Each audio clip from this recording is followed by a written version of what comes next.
हम लोग श्रीमद् भागवतम के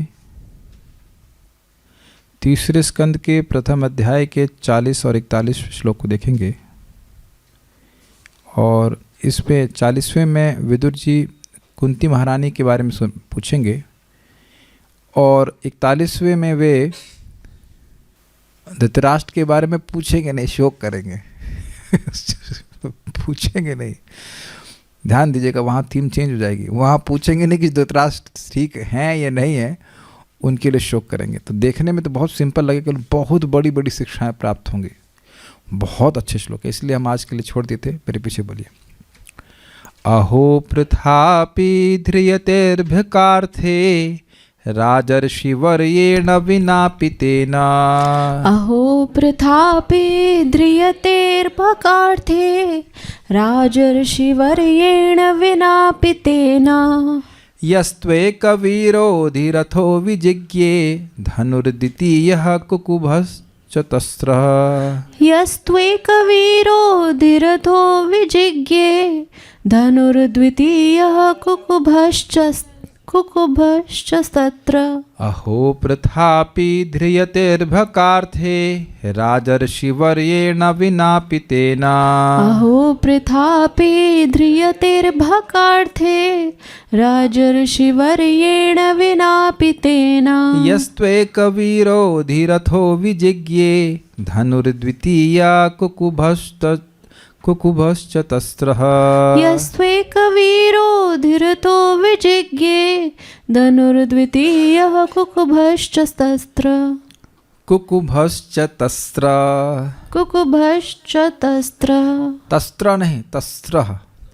अहो पृथापि ध्रियतेर्भकार्थे राजर्षिवर्येण विनापितेन। अहो पृथापि ध्रियतेर्भकार्थे राजर्षिवर्येण विनापितेन।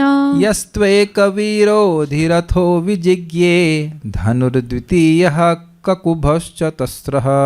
यस्त्वेकवीरोऽधिरथो विजिज्ञे धनुर्द्वितीयः कुकुभश्चतस्रः। अहो पृथापि ध्रियतेर्भकार्थे राजर्षिवर्येण विनापितेन। अहो पृथापि ध्रियतेर्भकार्थे राजर्षिवर्येण विनापितेन। यस्त्वेकवीरोऽधिरथो विजिज्ञे धनुर्द्वितीया कुकुभश्चतस्रः। यस्त्वेकवीरोऽधिरथो विजिज्ञे धनुर्द्वितीया कुकुभश्चतस्र। अहो पृथापि ध्रियतेर्भकार्थे राजर्षिवर्येण विनापितेन। अहो पृथापि ध्रियतेर्भकार्थे राजर्षिवर्येण विनापितेन। यस्त्वेकवीरोऽधिरथो विजिज्ञे धनुर्द्वितीया कुकुभश्चतस्रः। यस्त्वेकवीरोऽधिरथो विजिज्ञे धनुर्द्वितीयः कुकुभश्चतस्रः। अहो पृथापि ध्रियतेर्भकार्थे राजर्षिवर्येण विनापितेन। अहो पृथापि ध्रियतेर्भकार्थे राजर्षिवर्येण विनापितेन। यस्त्वेकवीरोऽधिरथो विजिज्ञे धनुर्द्वितीयः कुकुभश्चतस्रः। यस्त्वेकवीरोऽधिरथो विजिज्ञे धनुर्द्वितीयः कुकुभश्चतस्रः। हे स्वामी। कौन स्वामी? कौन स्वामी? उद्धव जी। गुड। हे स्वामी, क्या प्रथा अब भी जीवित है? क्यों भाई, ऐसा क्यों पूछ रहे हैं? वह अपने पितृविहीन बालकों के निमित्त ही जीवित रही, अन्यथा राजा पांडु के बिना उसका जीवित रह पाना असंभव था, जो कि महानतम सेनानायक थे और जिन्होंने अकेले ही अपने दूसरे धनुष के बल पर चारों दिशाएं जीत ली थी। घटना कल मैंने आपको सुनाई थी कि पांडु किस प्रकार से मृत्यु को प्राप्त हो गए थे और माद्री और कुंती दोनों ही उनके संग चिता में अग्नि में प्रवेश करना चाहती थीं, क्योंकि वह पतिव्रता नारी थी। पतिव्रता मतलब उस पत्नी का मन अब एकमात्र अपने पति की सेवा में ही अभिनिविष्ट रहता है, एब्जॉर्ब रहता है, और वह कल्पना ही नहीं कर सकती है कि वो पति के बिना रह सकती है। जैसे हम लोग कल्पना ही नहीं कर सकते कि हम क्या बिना सांस लिए जी सकते हैं। अभी सब पहले हुआ करता था, इस प्रकार की ट्रेनिंग भी होती थी और इस प्रकार की सहज आसक्ति भी हो जाती थी स्त्रियों की अपने मतलब पत्नी की अपने पति के प्रति। बहुत बार ऐसा भी देखा गया है कि पति खराब है फिर भी आसक्त है, लेकिन यहां पति कैसे हैं? अद्भुत सेना नायक हैं, अद्भुत व्यक्ति हैं। क्या अद्भुतता है भाई उनकी? तो बड़ा सुंदर शब्द यहाँ पे लिखा है कि अकेले ही एक वीरा, अकेले ही ककुबह मतलब दिशाएं होती, सभी दिशाओं को, चारों दिशाओं को जीत लिए, और अकेले जीत लिए। तो अकेले का मतलब होगा कि क्या लग रहा है? कुछ धनुष बाण भी नहीं लगे। कहते निस्सहाय जीते, और एकमात्र अगर उनका सहायता था तो उनका धनुष था। धनुर्द्वितीय का मतलब हुआ ऐसे संवाद से अनुभव हो रहा है कि लग रहा है कि दो धनुष थे, एक धनुष लिए और दूसरा धनुष दिए, लेकिन एक्चुअली जो इंगित किया गया है वो ये है कि एक वो थे और दूसरा उनका धनुष था। समझ में आया? उनकी सहायता क्या कौन कर रहा था? उनका धनुष कर रहा था बस ना। This is amazing. लेके घूमिए धनुष, कोई ध्यान है? अरे कोई ड्रामा पार्टी का व्यक्ति होगा, है ना? ऐसे मानेगा ना, लगता है कि रामलीला पार्टी से आगे इतना ही मानेगा। इस समय कोई धनुष लेके घूमेगा तो उससे कौन डरने वाला है? थोड़ा हम जैसे लोग सिविलियंस डर जाएंगे, लेकिन आर्मी का तो कोई जवान डरने वाला नहीं। लेके कुछ AK-47 चला खत्म हो जाएगा आदमी। उस समय कितने महान महान योद्धा हुआ करते थे, और उन सब पे उन्हें विजय प्राप्त कर ली केवल अकेले अपने धनुष के बल पर। This is amazing. ऐसे पति को खोना एक पत्नी के लिए कितना दुखदाई होगा। सामान्यतः भी कोई देखा गया है कि पत्नी बहुत पतिव्रता है, पति मुर्गेबाज वाला खराब आदमी है, फिर भी वह आसक्त हो जाता है। एक्चुअली देखिए स्त्रियों की अद्भुत गुण है कि वह पति में आसक्त हो जाती हैं, यद्यपि पति गड़बड़ भी क्यों ना हो। पुरुष लोग तो दोस्त सबसे पहले देखते हैं, पहले वो देखेंगे कि गलती क्या है। क्यों पुरुष लोग है नहीं, सबसे पहले देखेंगे उस आदमी में सही है क्या, 1000 बार उसको क्या कहते हैं, उसको कसौटी पे टसेंगे। लेकिन जगत में देखा गया है, क्या हम गलत बोल रहे हैं या आप लोग से देखे हैं? ऐसा हो जाता है कि पति खराब भी है फिर भी पत्नी आसक्त होती है। कठोर स्वभाव वाला फिर भी सोचती कहाँ जाएं, क्या करें, यही हैं ऐसे करके, और आसक्त भी होती है। ये हम थ्योरी में नहीं बोल रहे, हम देखे अच्छी प्रकार से, इस प्रकार से। लेकिन अगर पति बहुत अच्छा हो तो फिर कितनी आसक्ति होगी। पांडु महाराज तो 4 नियमों का पालन भी करते थे, डिवोटी भी थे, शुद्ध भक्त हैं, 5 महाभागवतों के पिता हैं। तो कितने शुद्ध भक्त होंगे सोचिए। खुद महाभागवत हैं, भक्त हैं, और इतने समर्थ भी हैं। ऐसे पति को खोना, वो भी युवावस्था में, जब उनके बच्चे बस हुए ही हैं, कितना दुखदाई होगा। हमने तो केवल चर्चा कर सकते हैं, वो उसका अनुभव तो माता कुंती ही कर सकती है। तो जिस व्यक्ति के लिए जीना ही दूभर हो, वो जीवित है क्या? ये प्रश्न तो बड़ा प्रासंगिक है ना। तो कह रहे हैं कि भाई इसमें आश्चर्य, मतलब इसमें कोई आश्चर्य नहीं है कि वो जीवित है, क्योंकि वे केवल अपने बच्चों के लिए जीवित रही। लेकिन आश्चर्य है कि वो जीवित है क्योंकि वो अपने पति के बिना विरह में भी वह जीवित रह गई। बैलेंस कर पा रहे दोनों आश्चर्य को। आश्चर्य नहीं है क्योंकि वह माता बहुत स्नेहिल थी, बच्चे छोटे थे, तो इसलिए वह जीवित रह गई। उसको जीवित रहना जरूरी था। लेकिन यह भी बहुत बड़ा आश्चर्य है कि इतने महान पति के विरह में वह जीवित रह गई। बहुत अद्भुत। एक एक श्लोक पे देखिए, जब तक आप मनन नहीं करेंगे आपको मजा नहीं आएगा। नहीं क्या बात बोल रहे हैं। एक तरफ कह रहे आश्चर्य है, फिर कहते आश्चर्य नहीं है, कहते फिर भी आश्चर्य है, ऐसे करके है। अभी आप देखिएगा, परम पूज्य राधा गोविंद महाराज जी एक श्लोक भागवतम का लिख देते थे, चौक से लिखवा देते थे, और पूरा दिन उसके ऊपर मनन करते थे।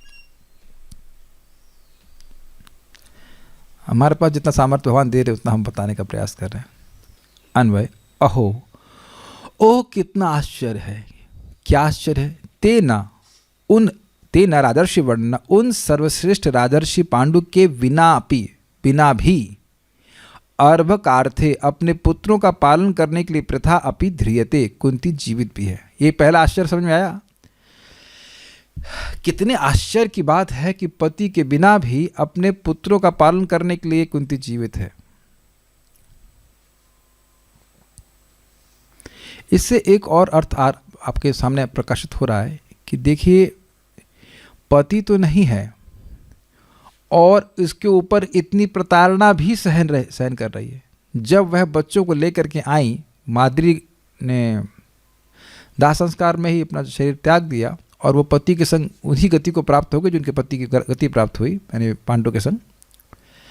तो वह जब लौट के आई हस्तिनापुर में, तो उनके ऊपर चरित्रहीनता का आरोप लगाया गया और कोई भी व्यक्ति, और पूरे समाज में लगाया गया, और कोई व्यक्ति इनको सपोर्ट भी नहीं कर रहा है। तो फिर स्वयं व्यासदेव जी आकर के सत्यापित करते हैं कि ये बच्चे सारे के सारे ये पांडु महाराज के ही हैं, तब जाके स्वीकार किया गया। आप विचार कीजिए कि ऐसे समय में कोई स्त्री अबला क्या करेगी, क्या करेगी, कितनी कठिन स्थिति हो जाएगी ना। पब्लिक में इस प्रकार से बोले नहीं, ये पांडु को तो शराप मिला हुआ था, तो प्रसिद्ध बात है। ये तुमको मालूम है कि पांडु को शाप मिला और तुमको यह नहीं पता है कि युधिष्ठिर महाराज का जन्म हो गया, 3 साल बीत गए हैं। ये सब दिखाता है कि पांडु से विद्रोह होता है। अभी आगे आप देखने वाले। धृतराष्ट्र को सब बातें पता है, क्या समझते हैं वो उल्लू है, मतलब मूर्ख नहीं है, राजा है भाई, सब जानते हैं कि क्या हुआ, लेकिन फिर भी आरोप लगा रहे नहीं ये तो पांडु के पुत्र नहीं है। ये आपने देखा होगा कि लोग झूठ को सच करने के लिए हल्ला अधिक करते हैं और सच को झूठ करने के लिए भी हल्ला अधिक करते हैं। तो ऐसे हल्ला कर रहे थे, लेकिन व्यासदेव जी वहाँ पे आ जाते हैं और कहते हैं ना, यह सब पांडु के ही पुत्र हैं, पांचों के पांचों। कितना खराब लगेगा ना इस तरह से। यह सब सह रही हैं क्यों? अपने बच्चों के लिए। एक तो देखिए, सोचे विचार कीजिए, अभी पांडु का दाह संस्कार हुआ है, जंगल में तो रहेंगी नहीं, अब बच्चों के संग यहाँ पे आई, अब भी पति का इस प्रकार से संस्कार हुआ है, दाह संस्कार, कितने दुख में वो होगी माता कुंती।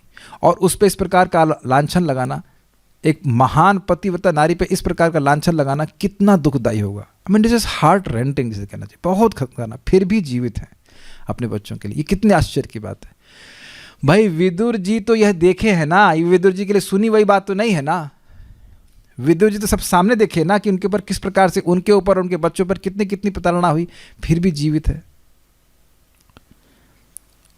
यस्तु, जो राजा कैसे थे, जो राजा पांडु एक वीर, एक वीर मतलब अद्वितीय वीर योद्धा थे, मतलब उनके जैसा कोई वीर योद्धा था ही नहीं। एक वीर, एक वीर का शाब्दिक अर्थ क्या होगा? बस वही वीर थे। तो ऐसा नहीं है कि वही वीर थे और कोई वीर नहीं था, लेकिन एक वीर का मतलब उनके जैसा, उनके जोड़े का कोई वीर नहीं था, ये अर्थ है। और इसको स्पष्ट करते हुए कह रहे अधीरथ महानतम सेनानायक। एक आचार्यगण कहते हैं वीर थे, इसका मतलब यह है कि वो स्वयं युद्ध करता थे। यहाँ के मिनिस्टरों की तरह हल्ला करने वाले थे, हम उस देश को देख लेंगे, हमारी सेना ये कर देगी, तुम क्या करोगे? अगर बोल दिया जाए कि आपको आज आकर युद्ध करना है, दोनों तरफ के मंत्रियों को नहीं देखो भाई, शांति से रहना चाहिए, तुमको ये ज़मीन चाहिए ले लो, लेकिन नहीं कहो तुमको सबसे पहले गोली तुमको खानी पड़ेगी, तो सबसे पीछे भाग जाएंगे। एक भी मंत्री की क्षमता नहीं है कि जाकर के वो युद्ध क्षेत्र पे जाके युद्ध करे। तो वीर कहने का मतलब है कि वीर मतलब असलियत में वीर, वो स्वयं उनके पास इस प्रकार का कौशल नहीं कहूँगा मैं, मतलब गुण था, पराक्रम था कि वह युद्ध करते, स्वयं युद्ध करता थे। और ऐसे थे कि मतलब अब उनके द्वितीय, मतलब उनके जैसा कोई दूसरा वीर था नहीं। अधीरथा मतलब महानतम सेनानायक थे। इसकी डेफिनेशन है कि बहुत सारे रथियों से एक साथ जो युद्ध कर रहे उसको अधीरथ कहते हैं। धनुर्द्वितीय, और अपने धनुष के द्वारा ही, मतलब बस दूसरा व्यक्ति कौन था? धनुष ही था उनका, जो उनकी सहायता कर रहा था। चतस्रा ककुबह, चारों दिशाओं को विजिज्ञे, वो जीत लिए थे। अब सोचिए किसी का पति ऐसा हो कि भाई अकेले ही चारों दिशाओं को जीत ले, तो क्या पत्नी ऐसे पति के प्रति गर्व का अनुभव नहीं करेगी? क्या पत्नी ऐसे पति के प्रति आसक्त नहीं हो जाएगी? स्वाभाविक सी बात है कि पति बहुत फेमस है, बहुत शक्तिशाली है, प्रभावशाली है, तो पत्नी आसक्त हो जाएगी। ऐसे भी आ सकते हैं और अधिक आ सकते, इतने सुंदर गुण वाले हैं और प्लस डिवोटी हैं। ये जरासंध नहीं है, सोच रहा है जरासंध भी शक्तिशाली था, लेकिन जरासंध नहीं है, ये भगवान के भक्त हैं। जरासंध की पत्नियां भी आ सकती थी, कंस की पत्नियां भी उनमें आ सकती थी। जब ऐसे लोगों की पत्नियां उनमें आसक्त हो सकती हैं तो फिर पांडु का तो कहना ही क्या। कोई कहे कि आपके पति का नाम क्या है, कंस तो कोई बहुत अच्छा तो नहीं माना जाएगा, लेकिन या जरासंध, शिशुपाल, फिर भी उनमें पत्नियां आ सकती थी। आकुति और प्रसूति कंस की पत्नियां थीं। जब कंस को भगवान कृष्ण मार दी तो जाकर कंप्लेन की जरासंध को कि देखिए पति को मार दिया, ऐसा ऐसा, तो दुख था ना। तो ये कितना आसक्त होंगी।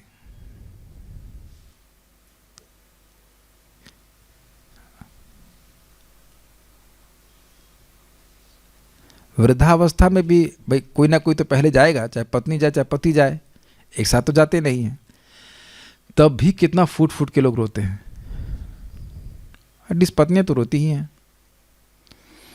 इनके युवावस्था में चले गए थे तब। मैं तो देखिए रिलेट नहीं कर पा रहा हूँ बहुत, लेकिन एक हमारी छोटी मौसी थी, तो वो जब गर्भवती थी तभी उनके पति की मृत्यु हो गई थी। वो बोले कि 10 मिनट में रोटी बनाओ, 10 मिनट में उनकी मृत्यु हो गई। She was under shock for years, कई सालों तक वो से ना शॉक समझते, शॉक क्या कहते हैं, लाइक वो नॉर्मल नहीं हो पाई, कई सालों तक नॉर्मल नहीं हो पाई। अभी भी वो it's not like fully recovered. बहुत ज़्यादा शॉक हो गया ना। उनके एक जो लड़का था, उन्होंने पिता को मुंह ही नहीं देखा। 10 मिनट में कोई पति कहे कि रोटी गर्म बना और एकदम से शरीर छूट जाए, वेरी शॉकिंग नहीं। और सही में मैं इसलिए बोल रहा हूँ कि हमारी मौसा जी थे बहुत अच्छे, हम लोग जाते थे, खूब बढ़िया से खिलाते थे पिलाते थे, मतलब स्वभाव के बहुत अच्छे थे। देखिए स्वभाव का खराब आदमी हो, वो मर जाए तो उतना कोई दिक्कत नहीं, लेकिन अच्छे स्वभाव का पति हो, उसका शरीर छूट जाए तो बहुत दुख होता है, उसको भूल नहीं पाता व्यक्ति। सो इस प्रकार के पति के मृत्यु के बाद भी वह जीवित रही, कितने आश्चर्य की बात है। ये समझ लीजिए इस अहो में वो सारी घटनाओं का स्मरण कर लिए एक शब्द में, कि कैसे वो उनकी मृत्यु हुई, कैसे आई, इन पे लांछन लगाया, कैसे इन पे और इनके बच्चों पे अत्याचार किया गया, मारने का प्रयास किया। सोचिए आप, विचार कीजिए कि किसी के बच्चे को जहर दिया गया, वो माँ जानती है, और फिर उसको उसी वातावरण में रहना पड़े जहाँ उसके बच्चे को जहर देना पड़ेगा। उसके दिल पे क्या बीतेगी, विचार कीजिए। हम लोग तो एक बार एक सन्यासी बोले थे, हम लोग इतना डल वे में सुनते हैं, जब तक पिक्चर नहीं दिखाई जाएगी आँख में आंसू नहीं आएगा, है कि नहीं। लेकिन कथा ही सुनेंगे तो आपको दम हृदय विदारक है ना। उसी जगह रहना पड़ रहा है जहाँ पे उनको जानती हैं कि मेरे भीम को उन्होंने जहर दिया, और शी इज़ हेल्पलेस, वो कुछ नहीं कर सकती हैं। अगर वो लोग छोड़ के स्थान चले जाते, उनको पता है भीम को जब जहर दिए, अगर वो वहाँ प्रतिकार करते तो ये लोग तुरंत उनको मारते कि लोग तो राज का द्रोह कर रहे हैं, इत्यादि इत्यादि। दिस इज वेरी वेरी, क्या प्रमाण है कि हम जहर दिए, तुम लोग द्रोह कर रहे हो।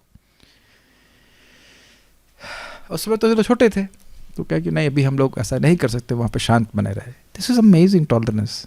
तो अगर कोई कहे कि हमारे जीवन में कष्ट आ रहा है, तो ज़रा कंपेयर कर लीजिएगा, कि तुलना कर लीजिएगा माता कुंती और उनके बच्चों के प्रति कितना कितना अपमान, कितना कितना असह्य बातें उन पर रखी गई, तब भी कहना है कि वह जीवित है। अहो प्रथापि ध्रियते अर्भकारते। ओह कितने आश्चर्य की बात है कि प्रथा भी ध्रियते, अपने जीवन को धारण कर रही है। किस लिए? अर्भकारते। अर्भक मतलब बालकों के लिए। वैसे एक अद्भुत बात यह है कि इस समय पांडव बालक नहीं है, लेकिन स्मरण उनको अपने बच्चों का हो रहा, उस समय के बच्चों का हो रहा जब पांडव लोग छोटे थे। अर्भक मतलब छोटा बच्चा होता है ना, अर्भक मतलब छोटा बच्चा होता है कि पांडव अभी छोटे हैं, भीम छोटे हैं, नहीं, इनको स्मरण इस प्रकार से हो रहा है। अभी तो भीम के बारे में बोले थे कि वो चलते थे और रणभूमि हिल जाती थी, तो क्या बच्चे के चलने से रणभूमि हिलती है? लेकिन उनको स्मरण उस प्रकार का हो रहा है। यह भी आप देखे होंगे अपनी माँ का, आप जानते होंगे उदाहरण कि भाई वो, हाँ बेटा तू जब छोटा था, अब लड़का बड़ा हो गया है, लेकिन उसको स्मरण पुरानी बात का हो रहा है। तो यहाँ भी ये पुरानी बात की स्मरण कर रहे हैं, जब उनके बच्चे छोटे थे तब भी वो जीवित क्यों रह गई। क्या आश्चर्य है। राजर्षि वर्येण विना पितेना, उन राजर्षि वर्य, सर्वश्रेष्ठ राजर्षि के बिना भी वह जीवित है। ध्यान दीजिएगा शब्द क्या है, राजर्षि।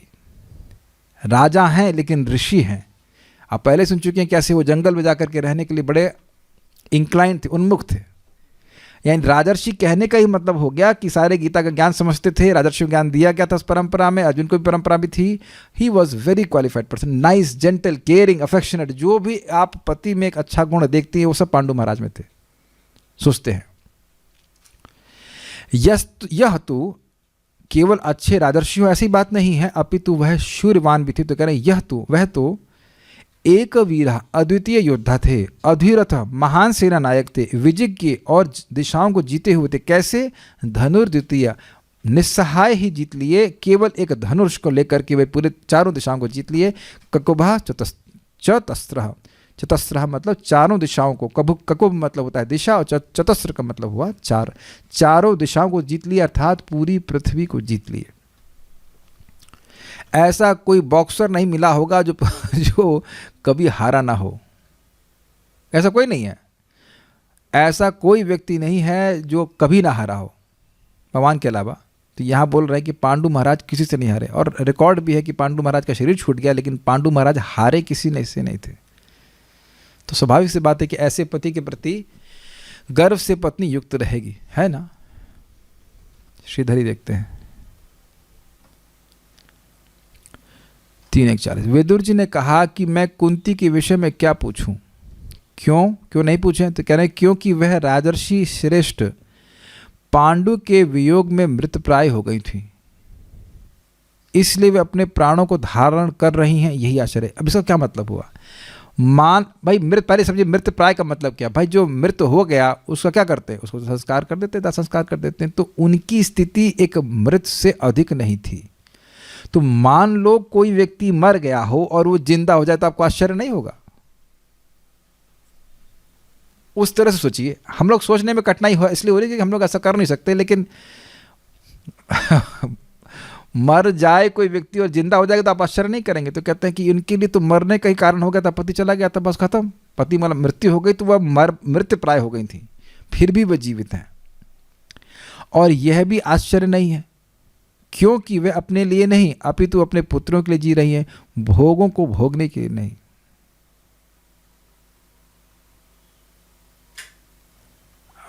बोलने में संकोच है लेकिन देखा जा रहा है बात तो वो बड़ी अद्भुत लगती है कि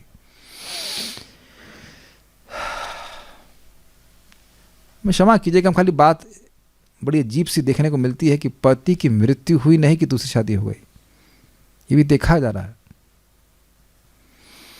और पति की मृत्यु हुई, दो केस, हम नाम तो कुछ नहीं रख रहे हैं, बस याद आ ही रहा है इसलिए बोल दे रहा हूँ। पति की मृत्यु हुई तो शोक सभा के तुरंत कुछ दिन बाद ही बढ़िया साड़ी पहन करके वो गॉगल्स लाके घूम रही हैं। तो ये क्या है? आप देख रहे हैं कलयुग की स्थिति ऐसी है, क्या उम्मीद कर सकते हैं। ठीक है, पति चला गया तो कम से कम, मतलब शरीर छूट गया तो कम से कम अब शरीर को सजाने का तो कार्य नहीं करे ना। ऐसे बहुत सारे वाद प्रतिवाद होते रह सकते हैं, लेकिन वो शास्त्र के सब विरुद्ध ही हैं। तो जिसको झगड़ा भी करना है वो शास्त्र से करे। ऐसे भी शरीर को सजाना नहीं चाहिए, खास तिलक लगा लिया बहुत है, उसके बाद अब पति चला गया तो क्या सजाना है बताइए, किसके लिए सजाना है?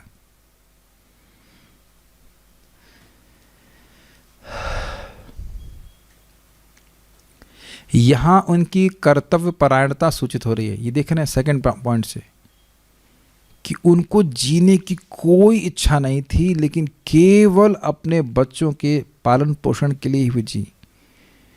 कुछ आप समझ रहे हैं, इनके गुणों को अप्रिशिएट कर रहे हैं विदुर जी। क्या आप ये देख पा रहे हैं? दोनों ही गुण थे, पति में अत्यंत अत्यधिक आसक्त कि जी ही नहीं सकती थी और फिर भी जी गई। जी ऐसे नहीं, जी गई नहीं कहने, केवल जी इसलिए ताकि बच्चों का पालन पोषण हो सके। और उसमें दूसरे के बच्चे भी थे, 3 तो अपने थे और बाकी दूसरे थे। दूसरे मतलब वो मान रही नहीं थी, अपने ही बच्चे मान रही थी। ये सब उनके अद्भुत गुण है, केवल बच्चों के लिए जी रही थी। Like she, this is literally true कि वो केवल बच्चों के लिए जी रही थी।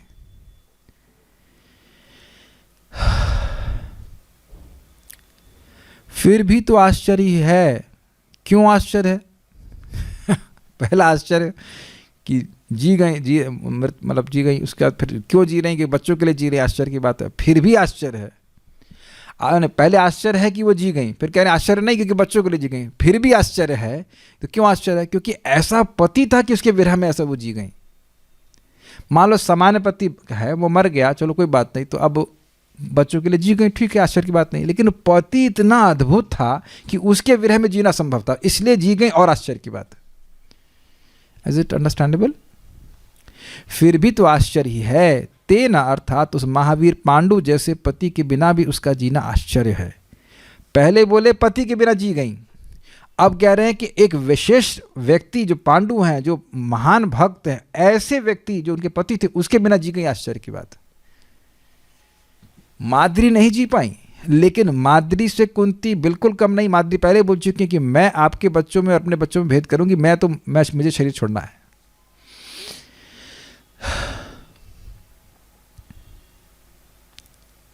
तो ये सब बातें हैं। क्योंकि वह पांडु केवल धनुष धारण करके धनुष के बल पर ही चारों दिशाओं को अपने वश में कर लेते, ऐसे अद्भुत योद्धा थे। क्रम संदर्भ। वह सभी पांडवों के बारे में पूछते हुए अब कुंती के लिए विलाप करते हैं। उनका कुशल क्षेम नहीं पूछना है, उनके लिए विलाप करना है कि कुंती माता ने कितना दुख अनुभव किया। शोक नहीं कर रहे हैं, विलाप करना कि कितना दुख माता कुंती ने सहन किया। अहो विलाप का द्योतक है, कितना दुख भोगा, ऐसे करके। ठीक है। बच्चे उच्चतम गुणों से संपन्न थे। सब पोलियो नहीं हुआ था उनको। जिन बच्चों को बचाने के लिए जीवित रही, वो जानती हैं कि ये तो देवताओं के अंश हैं, तो इनको बचाना ये मेरा बहुत बड़ा कर्तव्य है। इसलिए अर्भ का अर्थ शब्द है कृपया बताएं कि क्या वे ठीक हैं। यदि वे ठीक हैं तो वह भी ठीक है। मतलब अगर माता कुंती ठीक हैं तो बच्चे भी ठीक होंगे। सुबोधनी। एक वीर अर्थात उनको युद्ध में किसी की सहायता की अपेक्षा नहीं थी। वो अकेले बोलते ना, हम तो अकेले ही काफ़ी हैं, ये अर्थ है। वीर अर्थात स्वयं युद्ध करता, ऐसा नहीं कि दूसरे को उकसा दे, जा तू जाके युद्ध कर, और यहाँ जो हल्ला बोल रहे कि हम बहुत हीरो है, ऐसा नहीं। जैसे आप सुन चुके हैं कि विराट के युद्ध में उत्तर जी पहले बहुत तड़क भड़क दिखा रहे थे। अरे हम सारे कुरुओं को अकेला देख लेंगे। अच्छा, पूछा अरे भाई भीष्म है, कर्ण है, अरे कुछ भी हो हम सबको देख लेंगे, अकेले देख लेंगे, बस हमको एक सारथी होना चाहिए। तो सारी तड़क भड़क उनकी गायब हो गई जब वो भीष्म को देखे। भीष्म को देख के हालत खराब। बल्कि उस युद्ध में अर्जुन जब रृणला के रूप में युद्ध कर रहे थे तो बीच बीच में शंख बजाते तो उनके हाथ पांव कांपने लगते, उनका हृदय जो है वो दुख हार्ट बीट बढ़ जाती केवल अर्जुन का शंख की ध्वनि सुन करके। शंख ध्वनि भी, और वो धनुष की टंकार सुन करके। जब धनुष की टंकार तुमसे सहन नहीं हो रही, तुम युद्ध क्या करोगे? और वो बीच में भागते तो अर्जुन को पकड़ लेते, तुम करो युद्ध करो, युद्ध नहीं साथी के रूप में कार्य करो। तो कह रहे वीर अर्थात स्वयं युद्ध करता। ये इंटरेस्टिंग है, जो स्वयं युद्ध करे वो वीर है। आजकल तो लोग सब वो ड्रोन से युद्ध कर रहे हैं। तो कहो तुम तो वीडियो गेम खेल रहे हो, वीर कहाँ? कठिन है चीज। अधिरथ अर्थात सभी रथियों में निश्चय ही सबसे अधिक, अधि मतलब अधिक और रथ मतलब रथियों में, सारे रथियों में अधिक मतलब सारे रथी एक तरफ और अकेले ये अपना रथ लेकर के युद्ध कर लेंगे और जीत जाएंगे।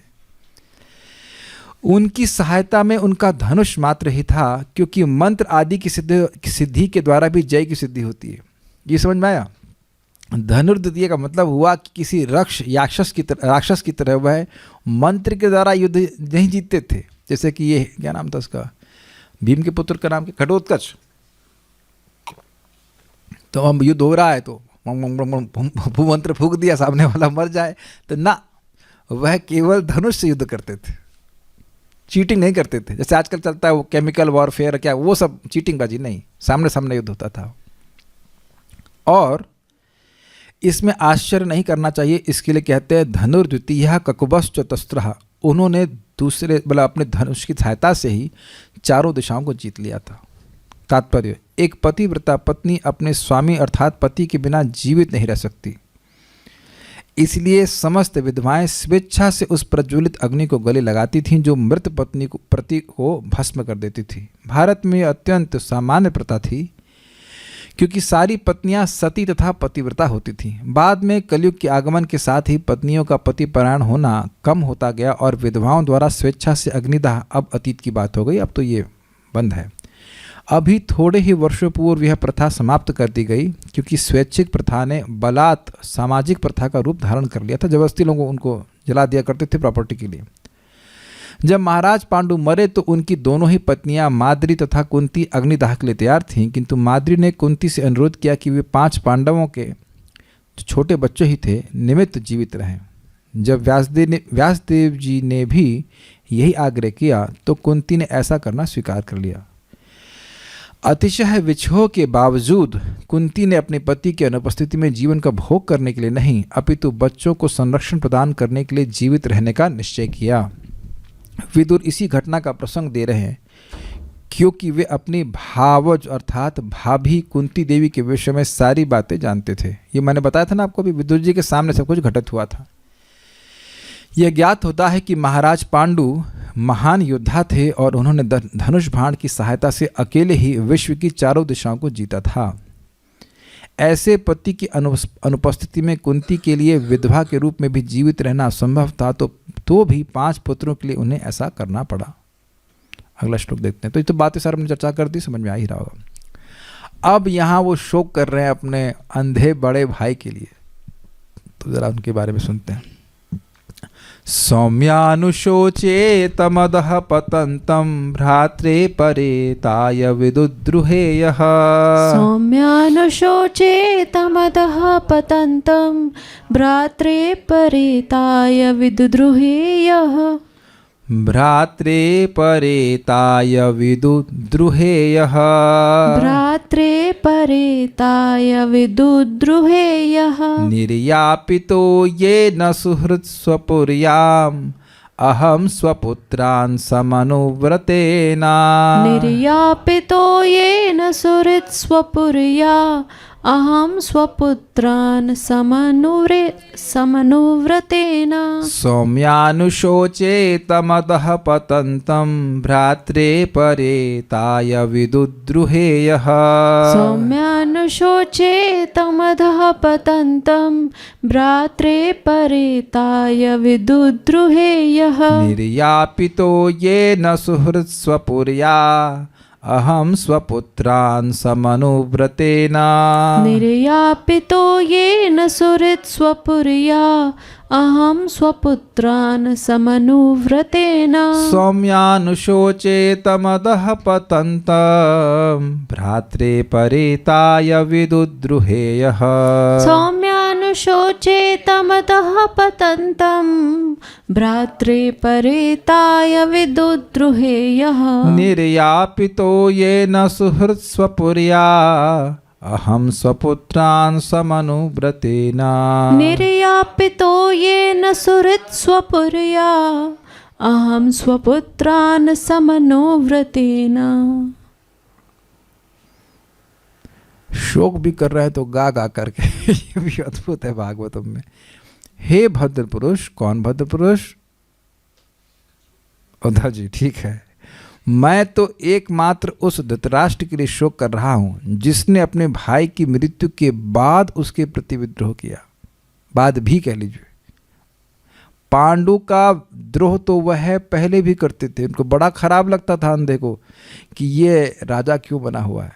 जब पांडु कुछ समय के लिए जंगल में चले गए तो बड़े खुश हुए, कहते हमारे पास राज्य है, जबकि राज्य उनका नहीं था, लेकिन फिर भी पांडु डिटैच थे। और जब पांडु मर गए तो उनके बच्चों से द्रोह कर रहे हैं, क्योंकि व्यक्ति क्या कह रहे, मरे हुए व्यक्ति से द्रोह कैसे करता है। देखिए, व्यक्ति अपने पुत्र के रूप में अवस्थित होता है, तो 5वें पुत्रों के रूप में पांडु अवस्थित थे और उनको मारने का प्रयास धृतराष्ट्र कर रहे थे। इसलिए कह रहे हैं कि मरने के बाद भी द्रोह कर रहे थे। जगत में देखा जाता है कि व्यक्ति मर जाता है तो व्यक्ति से द्रोह नहीं करता है, लेकिन मरने के बाद भी उनके बच्चों से द्रोह कर रहा था। उनके बच्चे तो कुछ किए भी नहीं थे धृतराष्ट्र का, पांडु भी कुछ नहीं किए थे। ये अद्भुत बात, भाई से द्रोह करना ऐसे ही पाप है, और मरने के बाद उनके बच्चों से भी द्रोह करना, तो निश्चित रूप से ये अधःपतन का कारण है, पाप है महान उसका। अच्छा, ये तो मरे हुए भाई की बात है, और जिंदा भाई का अपने बाप उदाहरण दे रहे हैं। उसका निष्ठावान हितैषी होते हुए भी उसके द्वारा मैं अर्थात विदुर अपने घर से निकाल दिया गया। अरे भाई तुम्हारा कुछ अपकार कर रहा होता तो तुम निकाल देते, अलग बात है। तुम खुद ही भाई को बुलाए थे कि मंत्रणा करने के लिए, है ना। इसका मतलब तुम सोचते थे, धृतराष्ट्र मानते थे कि विदुर जी हमारे हितैषी हैं, और जानते भी थे कि अपकार करने वाले नहीं हैं। उसको भी तुम घर से बाहर निकाल दिए। ये गलत बात नहीं है, बहुत गलत बात है। जो आपका हितैषी है उसी को आप बाहर निकाल दो, जो यानी कि एक भाई जो मर गया उसके प्रति द्रोह कर रहे हो, और एक भाई का तुम जीते जी द्रोह कर रहे हो, तो तुम फिर अच्छा काम क्या कर रहे हो? क्योंकि उसने भी अपने पुत्रों के द्वारा अपनाए गए मार्ग का ही अनुसरण किया था। कोई पूछे कि भाई क्यों निकाल दिया, अच्छा एक बात हो जाए, भाई धृतराष्ट्र तो आपको निकाले नहीं थे, निकाला तो दुर्योधन था ना। तो उनसे पूछो कि दुर्योधन के बाप कौन है? तुम ही हो ना। दुर्योधन जब आज्ञा दे रहा है तो तुम्हारे पास, तुम ही राजा हो ना, तुम्हारे पास क्षमता थी कि तुमको बोलते ऐ चुप नालायक कहीं का, चाचा जी से ऐसे बात करते हैं, ऐसा तो तुम कुछ कहीं नहीं, चुप रहे एकदम। तो तुम अब अनुमोदन किए हो, तुमको शास्त्र नहीं पता है कि जो व्यक्ति अनुमोदन करता है किसी कार्य का उसको भी वही फल मिलता है। तो तुम अपने दुर्योधन बेटे का अनुगमन ही तो कर रहे हो। वो नरक में जा रहा, तो चलो बेटा हम भी तुम्हारे पीछे चले। अंधे है ना तो अंधे को तो किसी के सहारे की जरूरत होती है। तो अब उनका बेटा जो है, चलो पापा हम आपको नरक लेके जाएंगे, तो वह भी चल दे, चलो बेटा जहाँ लेके चलोगे वहीं लेके चलोगे, कोई दिक्कत नहीं, जहाँ ले जाओगे वहीं चलेंगे, ऐसा कर रहा था। अन्वय देखिए, हे सौम्य, हे भद्र पुरुष उद्धव, यह जिसने अपने भाई की परेताया, परेत मतलब मृत्यु के बाद, मृत्यु पर्यंत, मृत्यु के बाद भी विदुद्रोहे, विदुद्रोहे मतलब उससे विद्रोह किया, द्रोह किया। विद्रोह का मतलब क्या? देखिए पांडु राजा है तो उनके विपरीत में द्रोह कर रहा है, मतलब वो चाह रहा है कि पांडु हटे और मैं राजा बन जाए, इसी को तो राजद्रोह कहा जाता है। तो यही वो चाह रहे थे। तथा ये मृत्यु के बाद का समझ लेना चाहिए। मृत्यु के बाद मतलब एक तो उनकी मृत्यु के पहले द्रोह कर रहा था कि ये हटे हम राजा बन जाएं, और दूसरा कि अब उसके बाद उनके बच्चे भी जीवित ना बच पाए ताकि हमारे बच्चों को राजा मिल जाए। ये ना जिसके द्वारा स्वपुत्रान समनुव्रतेना, अपने ही पुत्र दुर्योधन आदि का अनुवर्तन करते हुए, अनुवर्तन में समझते हैं व्रत लेना कि इनके पीछे चलेंगे, अनुव्रत, समानुव्रत मतलब बढ़िया से वो व्रत ले लिया था कि जो दुर्योधन बोलेगा वही ब्रह्म वाक्य है, वही हमारे सब बढ़िया, उसी के अनुसार चलना है, ये बात बोल रहे हैं। ऐसा करके अहम सुहृत भ्रात्रे, मुझ अपने शुभैषी भ्राता को भी, मुझ का मतलब विदुर जी, और सुहृत जो सहज हित कामना करने वाला है, शुभ चिंतक है। और इसी कारण से आप लोग इस अध्याय में सुन चुके हैं कि विदुर जी बोले थे कि इसको निकालो, उस दुर्योधन को निकालो यहाँ से, ये पूरे कुल को गिरा देगा, तुम इसका पीछे चल रहे हो, तुम्हारे से तुम्हारी लक्ष्मी श्री चली गई है, मत करो इसका पालन पोषण। तो ये सब शुभ कामना, शुभ चिंतन करके बोल रहे हैं, लेकिन वह स्वीकार नहीं किया। ऐसे अपने भाई को भी स्वपुरिया, अपने ही घर से निर्यापितः निकलवा दिएगा। आप में से कभी ऐसा हुआ है किसी संग अपने घर से निकाला गया हो आप लोगों को?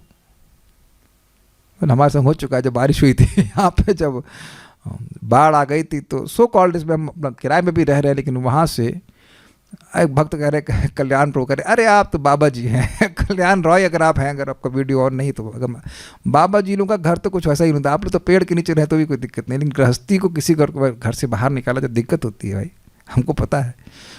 हम लोग तो खैर चलो स्वेच्छा से गए थे, मतलब कोई अपमान करके नहीं निकाला, लेकिन अपमान करके इतने सम्मानित व्यक्ति को, जो मंत्री है, जिसकी मंत्रणा को वैदुर्कम वदंती, जो मंत्रीगण सम्मान करते हैं, ऐसे मंत्री को अपमान करके निकाला जाए, कितनी खराब बात है। और एक झट क्या बोला गया, अब हवा ही रह जाए इसके पास और कुछ ना रहे, इतना मारो उसको, ऐसे करके बोल के निकाला गया था। ये तो सुन चुके हैं ना इस बात को, इतना अपमान करके निकाला गया और ये कुछ भी नहीं बोले। आप देखिए उसमें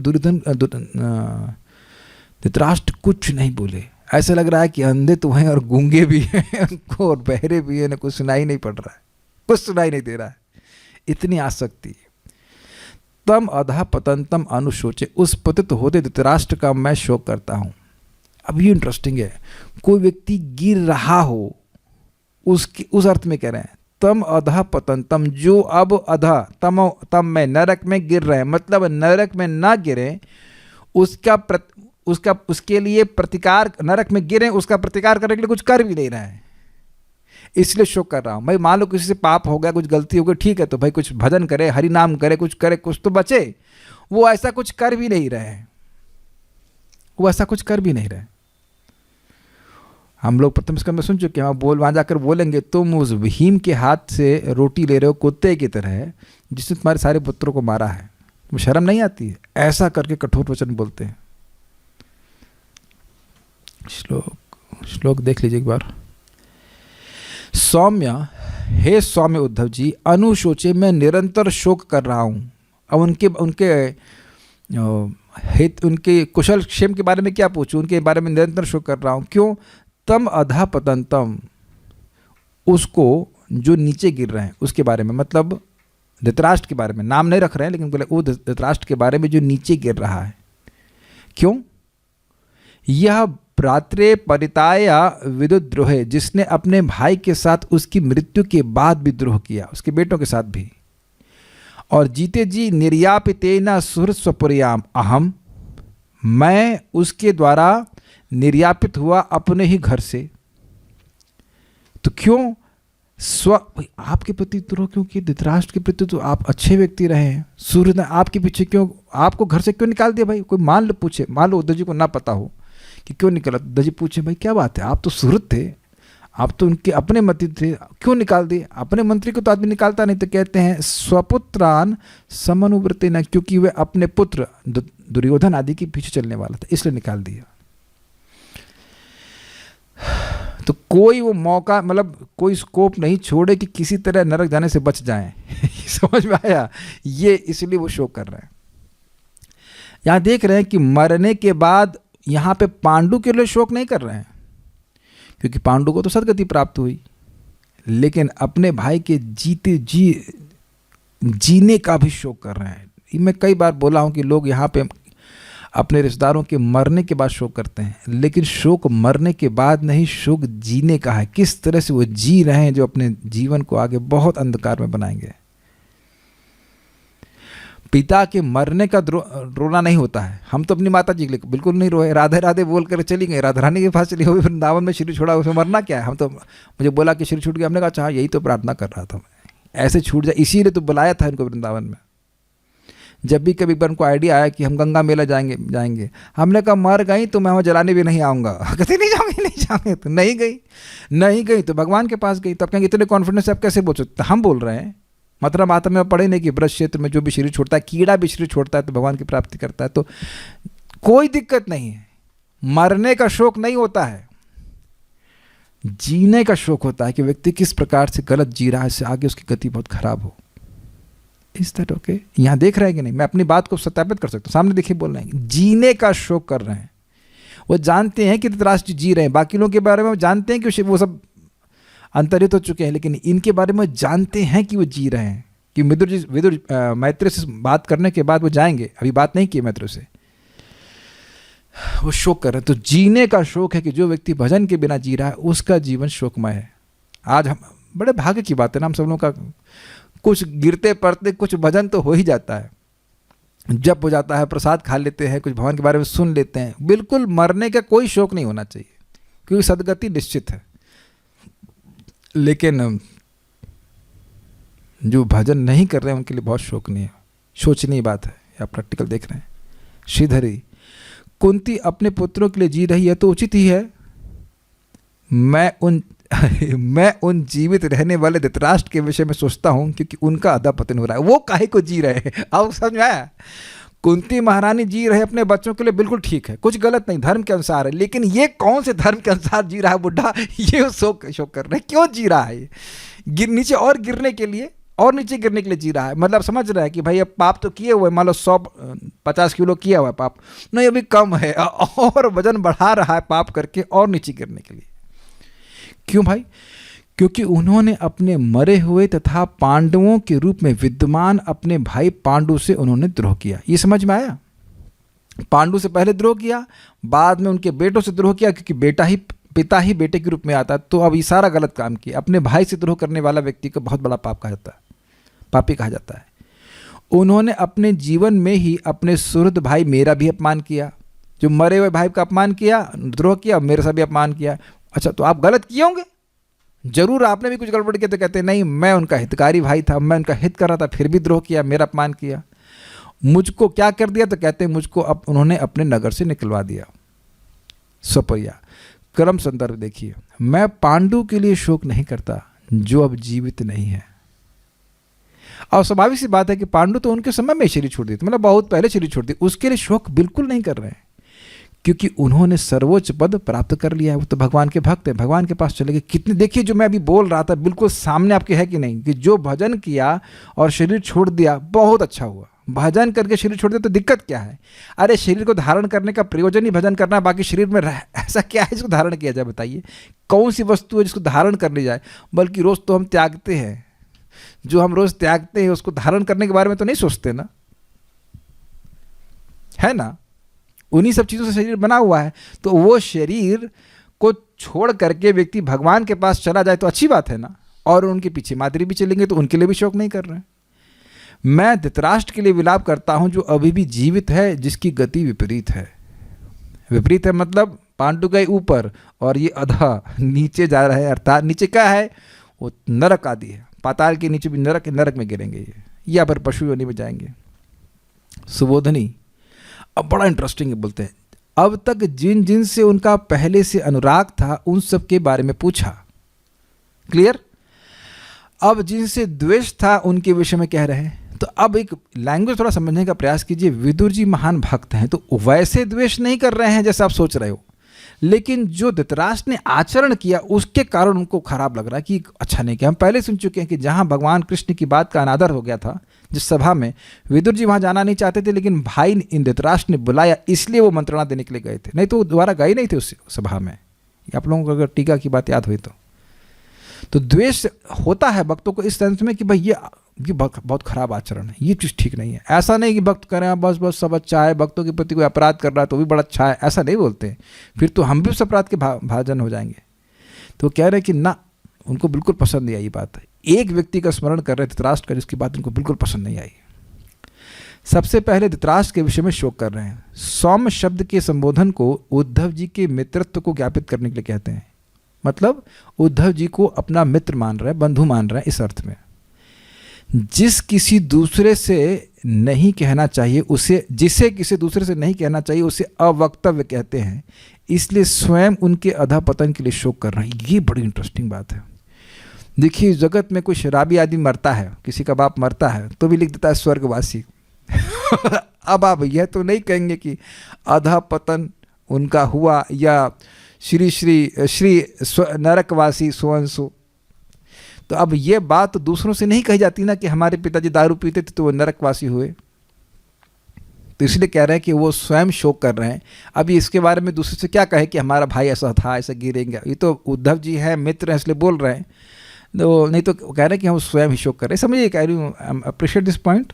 वो स्वयं ही शोक कर रहे हैं कि अब क्या कहा जाए। आप लोग भी जानते होंगे, आपके कुछ माता पिता, समझ लीजिए माता पिता तो नहीं बोलूँगा, लेकिन जो भी आपके रिश्तेदार है भजन नहीं कर रहा है, दारू पी रहा है, मांस खा रहा है, तो आप दुनिया में उसको ज्ञापित तो नहीं करते हैं। अब अपना कभी कभी स्मरण आ जाता है कि क्या वो लोग गलत अपना जीवन बिता रहे हैं, है कि नहीं। तो कह रहे हैं कि ये इतने अपना ही भाई है, ऐसा गलत कार्य किया है, अब दूसरों को मैं क्या बोलूँ, मैं खुद ही शोक करता हूँ कि ऐसा क्यों कर रहे हैं। इसलिए कह रहे हैं कि ये किसी को कहे जाने वाली बात नहीं है। उद्धव जी बहुत अंतरंग है, इसलिए वो उनसे ऐसा कह रहे हैं। ऐसा नहीं थी कि 36 साल जहाँ भी विदुर जी जा रहे हैं वहाँ गा रहे हैं, देखो भैया हमें निकाल दिया, हमको ऐसा किया, वो विज्ञापन छाप रहे। नहीं, वो खाली शोक कर रहे हैं कि कितना गलत कार्य धृतराष्ट्र किए। शोक का स्पेलिंग मिस्टेक है। शोक का हेतु था कि वे अपने भाई पांडु से उनकी मृत्यु के पश्चात विद्रोह करते थे, अर्थात जीवित अवस्था में तो करते ही थे, परंतु मरण के बाद उनके पुत्रों से भी करते रहे। मुझ जीवित भाई का भी द्रोह किए, यद्यपि मैंने उनका अपकार नहीं किया, क्योंकि सुहृद, मैं उनका सुहृद था, जिसका हृदय हमेशा सु रहे, अर्थात अच्छी भावना से युक्त रहे। मुझे अपने नगर से बाहर निकलवा दिया। यद्यपि यह कार्य उनके पुत्र दुर्योधन के द्वारा ही हुआ था, परंतु वे अपने पुत्र का अनुसरण किए। ये बात आपको याद होगी कि ददाह शब्द हुआ था कि भाई धृतराष्ट्र तो जलाए नहीं पांडवों को, लेकिन जलाने का पाप उनको लग गया, क्योंकि सारी प्लानिंग वही उनके अंतर्गत करवाई गई थी। इसी प्रकार से वह स्वयं विदुर जी को नहीं निकाले, लेकिन क्योंकि वह अनुमोदन किए इसलिए उनको पाप लगा, इसलिए कह रहे हैं कि वह नीचे गिरेंगे। इस प्रकार जीवित और मृत भ्राता के प्रति द्रोह के कारण उनका पतन होना निश्चित है। शोचे अर्थात मैं अभी भी उनके लिए शोक करता हूं। उन्हें पता है कि वे जीवित हैं धृतराष्ट्र, इससे यह भी सूचित होता है कि उनका अफेक्शन है, धृतराष्ट्र के प्रति अफेक्शन है, सौहार्द है अभी भी, इसलिए शोक कर रहे हैं। महान भक्त हैं तो स्वाभाविक सी बात है, उस तरह से करुणा भी है। इसी कारण से मैं उनके लिए कोई प्रश्न नहीं कर रहा हूं, क्योंकि इस प्रकार अपकार करके वे घर में ही जीवन बिता रहे हैं। अब ये बड़ी इंटरेस्टिंग लाइन है। अब उनके कुशल क्षेम के बारे में क्या प्रश्न किया जाए बताइए। इतना पाप किया, अरे अब तो वृंदावन जाते, दिल्ली से पास में ही है ना, या हरिद्वार जाते, वो भी बहुत दूर नहीं दिल्ली से, 3 घंटे का रन है, मतलब घोड़े से अधिक समय लग जाए 6 घंटा, और गए भी हरिद्वार बाद में वो, तो वहीं चले जाते, कुछ पाप को काटते। वह नहीं कर रहे हैं, वो बिल्कुल वहीं जिस व्यक्ति को, as a matter of fact जिस व्यक्ति से वो द्रोह किए, उसी व्यक्ति के हाथ की रोटी खा रहे हैं। आपको पता होगा छोटी सी घटना की, जब ये युद्ध हो गया तो धृतराष्ट्र बोले कि भीम का मैं आलिंगन करना चाहता हूँ। ये पता है आपको घटना? तो भगवान कृष्ण तो सब जानते हैं, इनके पास, धृतराष्ट्र के पास ये शक्ति थी कि जिसका वो आलिंगन करेंगे उसको पीस देंगे। तो सबको जानते हैं भगवान। तो भीम का प्रतिरूप एक लोहे का मूर्ति बनाई गई और वह धृतराष्ट्र को दी गई। तो वो तो देख नहीं पाए, और वो आलिंगन किए तो वो लोहे की जो मूर्ति थी वो पूरी टूट गई, चकनाचूर हो गई। उससे धृतराष्ट्र को भी चोट लगी, लेकिन देखिए कितना उनका द्रोह था, क्योंकि भीम उनके 100 के 100 पुत्रों को मारे थे। और अब भीम ने तो देखा ना इस प्रकार से कि क्या प्लानिंग लेके आए थे हमारे ताऊ जी, किस प्रकार से आलिंगन करना चाहते थे, कौन सा प्रेम आलिंगन करना चाहते थे। ये तो युद्ध के बाद भी घटित हुआ ना, तब भी वो बोल सकते थे ना कि बेटा हमसे गलती हो गई, हमारे बच्चे मर गए, कोई बात नहीं ना, कोई प्रायश्चित नहीं, कुछ नहीं। तो बिना प्रायश्चित किए वो गलत काम किए हैं, और बिना प्रायश्चित किए वो घर में बैठे हुए हैं, रोटी तोड़ रहे हैं। ये केवल धृतराष्ट्र के लिए नहीं है, इस जगत में बहुत से लोगों के लिए घटित होगा कि जवानी में भी बहुत पाप किए और मृत्यु में, मतलब बुढ़ापे में कुछ प्रायश्चित नहीं कर रहे हैं, कुछ नहीं कर रहे हैं। जैसे मानो प्रतीक्षा कर रहे हैं कि यमदूत आए और उनको ले करके जाए, है कि नहीं? आ क्यों नहीं रहे यमदूत, इतना लेट क्यों कर रहे हैं? एकदम ऐसी प्लानिंग। हम ये देखा जा रहा है सर कि टीवी देख रहे हैं लेकिन भागवत नहीं सुनेंगे। तात्पर्य, विदुर ने अपने ज्येष्ठ भ्राता की कुशलता के बारे में नहीं पूछा, क्योंकि उसके कल्याण का कोई अवसर नहीं था। उसे कल्याण का कोई काम ही, पूरी जिंदगी तो गलत ही काम किए, तो कल्याण वाला काम ही नहीं किए। उसके आधा पतित होने का ही समाचार हो सकता था कि भाई क्या खबर, वो धृतराष्ट्र जी वहीं कुंभी पाक में पक रहे हैं, यही न्यूज़ आ सकती, और कुछ नहीं। विदुर धृतराष्ट्र के निष्ठावान हितैषी थे और उनके मन के भीतर उसके विषय में एक विचार था। उन्होंने शोक व्यक्त किया कि धृतराष्ट्र ने अपने मृत भ्राता पांडु के पुत्रों के विरुद्ध विद्रोह कर अपने कुटिल पुत्रों के आदेश पर उन्हें ही, यानी विदुर को, उनके घर से निकाल दिया। इन कार्यों के बावजूद विदुर कभी भी धृतराष्ट्र के शत्रु नहीं बने। उनके कार्यों को पसंद नहीं करे हैं, इसलिए वहाँ पे द्वेष शब्द का उपयोग हुआ सुबोधनी में, लेकिन ऐसा नहीं कि उनके वो शत्रु बन गए हों। प्रत्युत उसके हितैषी बने रहे, यहाँ तक कि धृतराष्ट्र के अंतिम दिनों में विदुर ही उसके एकमात्र असली मित्र सिद्ध हुए। विदुर जैसे वैष्णव का आचरण ही ऐसा होता है, वह अपने शत्रुओं का भी भला सोचता है। देखिए क्यों ऐसा होता है, क्योंकि भक्त जानते हैं मूलतः कोई भी आत्मा बुरा नहीं है।